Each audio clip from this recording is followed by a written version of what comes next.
Video में आपका स्वागत है। दोस्तों, आज का टॉपिक बहुत ही एक्सप्लोसिव होने वाला है। क्या 2 अप्रैल को स्टॉक मार्केट में बड़ी गिरावट या तो क्रैश आएगी? क्योंकि इसी दिन अमेरिका रेसिप्रोकल टैरिफ को लागू करने वाला है। साथ ही आज हम पी रेशियो और पेग रेशियो को भी डीप में समझेंगे, जो किसी भी स्टॉक को सही वैल्यूएशन पता लगाने के लिए गोल्डन रूल है। और आज के टाइम में अगर हमें पता करना है कि आज हमें इन्वेस्ट करना है, जो मार्केट यहाँ से गिर के इतना नीचे आ गया है, तो इस जगह पे ये बॉटम बन गया है।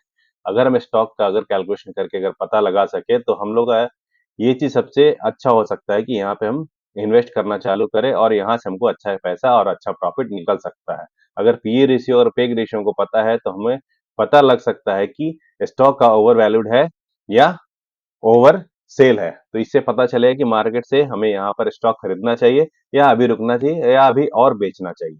तो पहले इस चीज के बारे में समझेंगे, और दूसरा पहला स्टार्टिंग जो इंपॉर्टेंट है कि 2 अप्रैल को मार्केट क्रैश हो सकता है, क्योंकि जो भी टैरिफ जो लग रहा, जो मतलब टैरिफ जो लगा रहे यूएस डोनाल्ड ट्रंप है, पूरे वर्ल्ड वाइड में जितने भी देश है, कंट्रीज को जितने लगा रहे, उसके कारण 2 तारीख को मार्केट और भी बड़ा क्रैश हो सकता है या नहीं हो सकता है।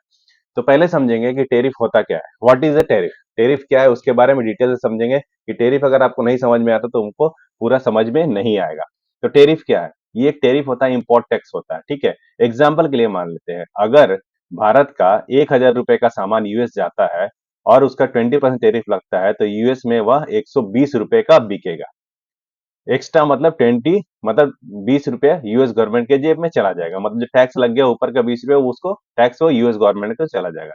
लोकल कंपनीज को फायदा पर इंपोर्टेड सामान महंगा हो जाता है। अब अमेरिका नया टैरिफ क्यों लगा रहा है? उसके 3 कारण है।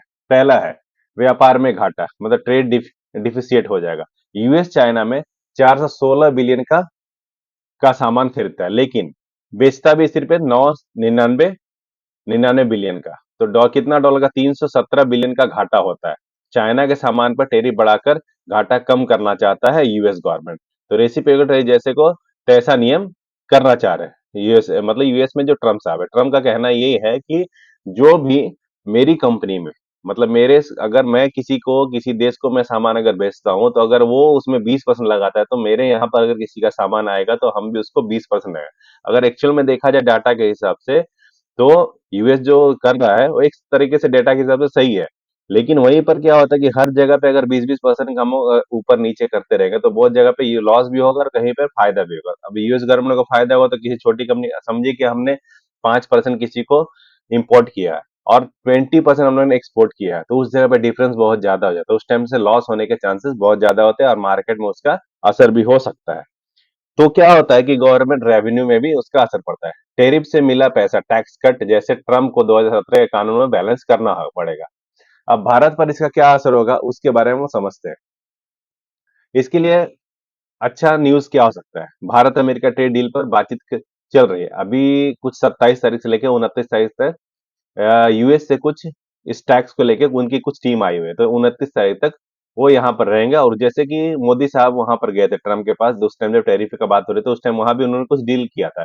अभी वहां से कुछ लोग, उनकी जो कुछ टीम है यहाँ पर इंडिया है, इस टैक्स के बारे में डिस्कशन करेंगे। तो आज 29 तारीख से 29 तारीख तक वो यहाँ पर रहेंगे और उसके बारे में डिस्कशन करेंगे, और उसके पीछे जो भी कुछ निकलता है, रिजल्ट अच्छा निकल के वो लोग उसका मतलब कुछ ना कुछ सोल्यूशन निकालेंगे। अब इस पे, ये तो गुड न्यूज हो गया। अब बैड न्यूज हमारे लिए क्या है? अगर टैरिफ लगा तो आईटी आईटी सेक्टर जो है, और फार्मा सेक्टर और टेक्सटाइल, ये एक्सपोर्ट को नुकसान हो सकता है। आईटी सेक्टर क्या करती है? हमारे यहाँ से बना के जाके यूएस में बेचती है। फार्मा कंपनी, बहुत सारी फार्मा कंपनी यहाँ से हमने माल लेके वहां पर जाके बेचती है। तो इनको क्या होगा? 20% टैक्स लग जाएगा, तो वहां पर 20% तो चला जाएगा। समझे, जो भी टैक्स है 20-25% जो भी लगा, टेक्सटाइल सेक्टर है वो भी 20% नुकसान में चलेगा, वो यूएस गवर्नमेंट को चला जाएगा। तो ये नुकसान हो जाएगा 3 कंपनी को, और 3 सेक्टर जो अगर नुकसान करेगा तो यूएस अपने इंडियन मार्केट में ये तीनों कंपनी धराशायी हो जाएंगे, तो हमारे निफ्टी को भी खींच लेंगे, क्योंकि निफ्टी में आईटी का वेटेज है, फार्मा का भी वेटेज है, ठीक है। लेकिन ओवरऑल इफेक्ट कम है हुआ, क्योंकि यूएस के साथ हमारा ट्रेड घाटा सिर्फ 11 बिलियन का है और चाइना का 317 बिलियन का है। तो इसलिए थोड़ा डिफरेंस देखिए, चाइना अगर, हमेशा जो ट्रम्प है वो चाइना से हमेशा कुछ ना कुछ उनको, उनसे भाई दिक्कत ही रहती है, इसलिए चाइना के ऊपर ज्यादा वो टैक्स लगाने, मतलब उसके ऊपर तो 60% टैक्स लगाने की बात कर रहे हैं। तो इसलिए थोड़ा चाइना से उनको ही है, इसलिए अपना इंडिया में उतना असर उसका नहीं पड़ेगा। अब क्या होगा कि पॉसिबिलिटी है कि मार्केट गिर सकता है। अगर शॉर्ट टर्म में 102 दिन की वोलेटिलिटी हो सकती है, निफ्टी 2 से 5% गिर भी सकता है।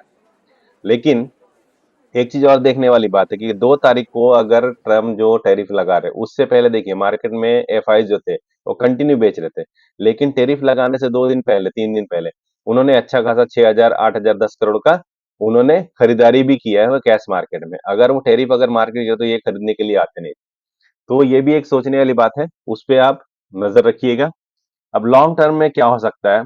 कोई बड़ा क्रैश नहीं है, क्योंकि एफआईज पहले से ही 5 महीने से शेयर बेच रहे हैं, अब खरीदने लगे हैं। आरबीआई और गवर्नर वो भी तैयार है उसको खरीदने के लिए, ठीक है। अब हम बात करते हैं पी रेशियो के बारे में और पीजी क्या होता है। अभी एक्चुअल एक्चुअल में हम लोग देख रहे हैं कि मार्केट गिर रहा है, तो हमारा जो स्टॉक का वैल्यूएशन एटलीस्ट 50% सबका डाउन हो गया है मार्केट में, ठीक है। तो इससे अगर हमको पता चल जाए कि ये बॉटम बन गया है, तो हम लोग यहाँ से इन्वेस्ट करके एक पैसा और अच्छा मुनाफा कमा सकते हैं। तो पी रेशियो का मतलब क्या होता है? प्राइस टू अर्निंग, ठीक है। इसका फार्मूला क्या होता है? Share price divide by EPS. EPS का मतलब क्या होता है? Earning per share.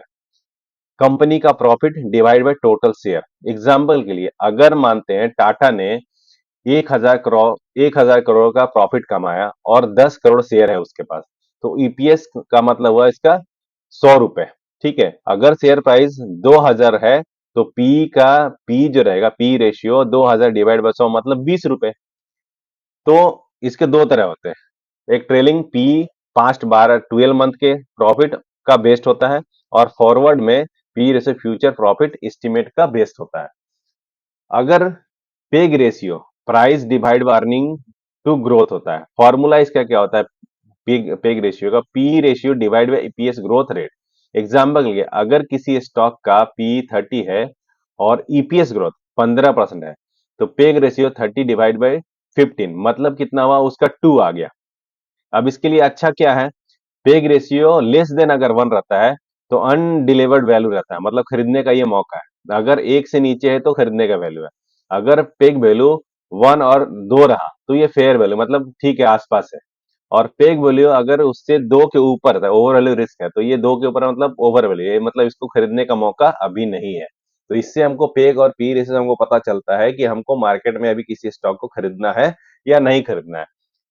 अब इसको समझते हैं, समझिए कोई कंपनी, कोई भी एक्सवाइजेड कंपनी समझ लीजिए, उसका प्रॉफिट है 50 करोड़ रुपए, शेयर प्राइस उसका 100 रुपए है, और शेयर उसके पास कितना है? 10 करोड़ शेयर। तो ईपीएस ग्रोथ उसका कितना होगा? 15% होगा। अगर इसको कैलकुलेट कैसे करेंगे? ईपीएस जो है, पी रेशियो और पेग रेशियो, अगर इसका ईपीएस अगर 5 रुपए है, पी रेशियो 20 रुपए है, तो 1.33 इसका फेयर वैल्यू हो जाएगा।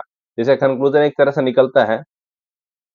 तो ये जो हो गया कि ईपीएस और जो हम लोग पेग रेशियो, इसके हिसाब से हम लोग समझ सकते हैं कि मार्केट में कौन सा स्टॉक सस्ता है, कौन सा स्टॉक महंगा है। अगर सस्ता है तो हमको कहाँ पर खरीदना चाहिए, महंगा हो तो अभी खरीद नहीं खरीदना है। इससे हमको ये दो चीजें अगर हम समझ जाते हैं, अगर पी रेशियो पेग रेशियो हम लोग समझ गए, तो हम लोग किसी भी स्टॉक में कैसे उसको इन्वेस्ट करना है, कितना करना है, वो हम लोग इससे कैलकुलेट करके निकाल सकते हैं।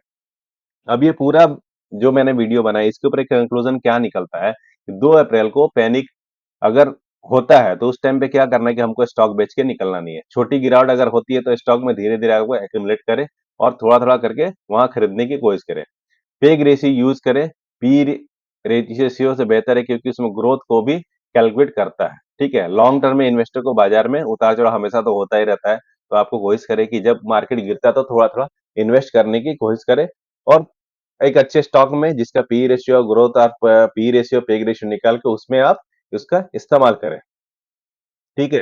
तो इस वीडियो के माध्यम से मैं आपको ये बताना चाह रहा था कि 2 अप्रैल को जो रेसिप्रोकल टैरिफ है, उसमें एक ट्रम्प का जो डिसीजन है, वो क्या होता है कि मतलब वो दोनों तरफ से, मतलब टीट फॉर टैट कैसा रहता है, वैसा हो गया कि आपने 20% लगाया तो हम भी 20%, अगर आपने 30% लगाया तो हम भी 30% लगाएँगे।